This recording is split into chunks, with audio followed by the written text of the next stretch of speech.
The story of the Chicago Bears begins long before the NFL became the billion-dollar empire it is today. Back in 1919, a young man named George Halas, who would later become one of the most influential figures in football history, founded a small football team called the Decatur Staleys. This team was sponsored by the A.E. Staley Starch Company in Decatur, Illinois. They played in a time when football was nothing like the sport we know today. It was rough, unorganized, and lacked the fame and money attached to it now. But George Halas had a vision, and his leadership, passion, and innovation would help shape not just the Staleys but professional football itself. In 1921, Halas moved the team to Chicago, renaming them the Chicago Bears, and aligning them with the Chicago Cubs baseball team to share Wrigley Field.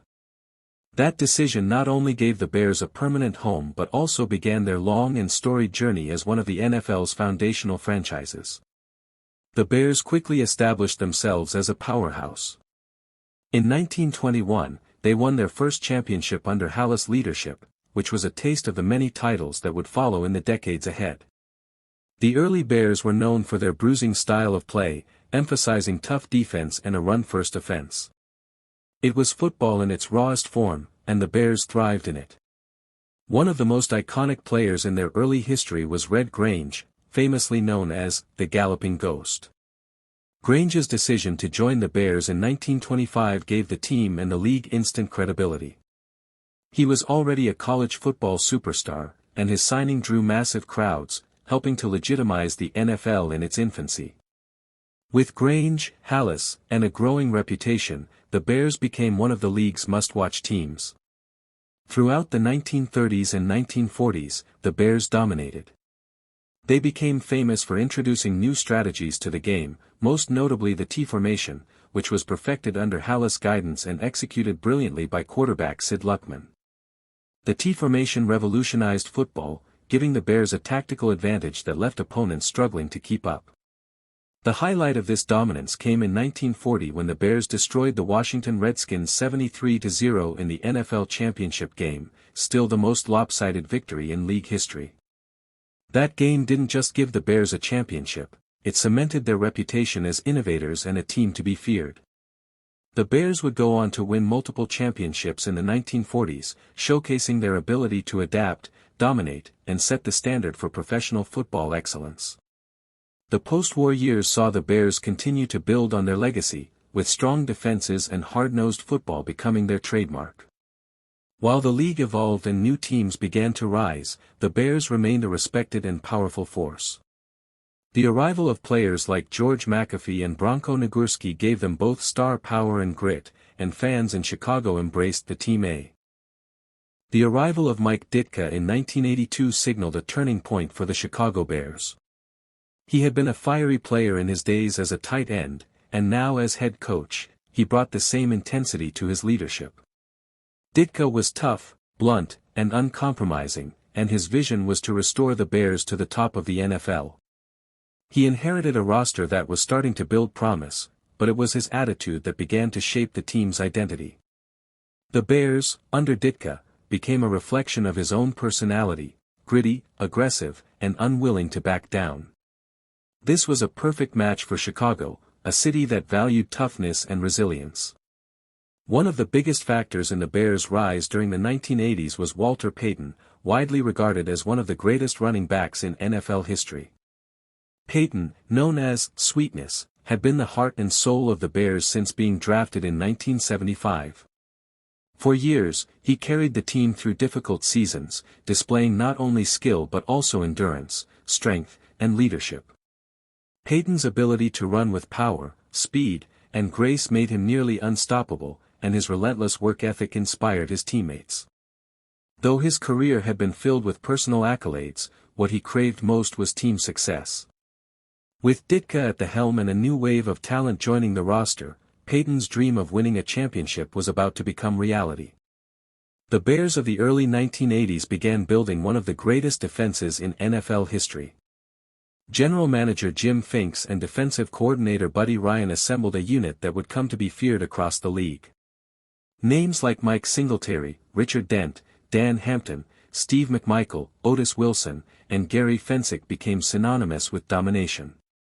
They played with a ferocity that overwhelmed opponents, and Ryan's innovative 46 defense turned every game into a nightmare for opposing quarterbacks. The defense embodied the spirit of Chicago, hard-hitting, unrelenting, and full of pride. Fans quickly embraced this identity, and the Bears were becoming not just a good team but a cultural phenomenon. The breakthrough season came in 1985, when everything seemed to align. The Bears stormed through the regular season with a 15-1 record, showcasing a level of dominance rarely seen in the NFL. Their lone loss came against the Miami Dolphins, denying them a perfect season, but it only fueled their hunger.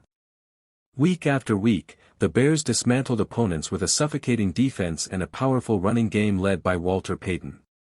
Quarterback Jim McMahon, known for his rebellious personality and headbands, added flair and confidence to the team. McMahon was not a conventional quarterback, but his leadership, creativity, and ability to make big plays at crucial moments gave the Bears an edge. The 1985 Bears became more than a football team, they became icons of popular culture. They recorded the famous Super Bowl Shuffle, a rap video featuring players boasting about their upcoming championship. As the 2000s began, the Chicago Bears entered a new phase, determined to restore the franchise to championship contention. The team focused on building around a strong defense, staying true to the tradition that had defined them for decades. While the early years of the decade brought inconsistency, the foundation for a competitive team was being laid. Players like Brian Urlacher, drafted in 2000, immediately made an impact. Urlacher was a rare combination of size, speed, and intelligence, and he quickly became the face of the Bears. He embodied the toughness of Chicago and earned the respect of both teammates and opponents. Alongside him, Lance Briggs, Charles Tillman, and other defensive stars gave the Bears a unit that echoed the dominance of their past.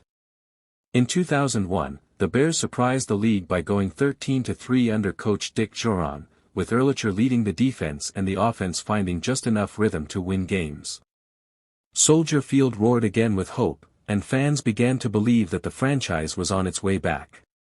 However, the postseason disappointment continued, as the Bears were eliminated early. The following seasons were marked by struggles, and coaching changes soon followed. In 2004, Lovie Smith was hired as head coach, and his arrival signaled a new direction. Calm, strategic, and focused, Smith emphasized a strong defense and a disciplined team culture. He built a roster that was not flashy but efficient, with a defense capable of shutting down opponents and an offense that relied on balance and smart play. Smith's philosophy was built on fundamentals, and players responded to his leadership. By 2005, the Bears returned to the playoffs with one of the league's best defenses, led by Urlacher, Briggs, Tillman, and defensive end Adewale Ogunleye. Urlacher's playmaking ability earned him the NFL Defensive Player of the Year award, and fans felt the Bears were getting closer to greatness once again. The peak of this era came in the 2006 season.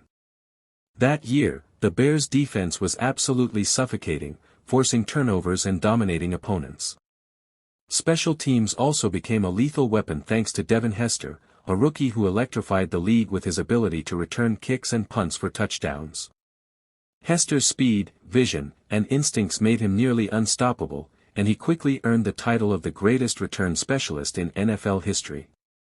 The Bears rode their defensive dominance and Hester's game-changing plays all the way to Super Bowl 41, their first Super Bowl appearance since 1985. The stage was set in Miami, where the Bears faced Peyton Manning and the Indianapolis Colts. The game began with one of the most iconic plays in Super Bowl history. Devin Hester returned the opening kickoff for a touchdown, sending Chicago fans into a frenzy and giving the Bears an early lead. For a moment, it felt like destiny was on their side. But as the game progressed, the Colts' experience and Manning's precision proved too much.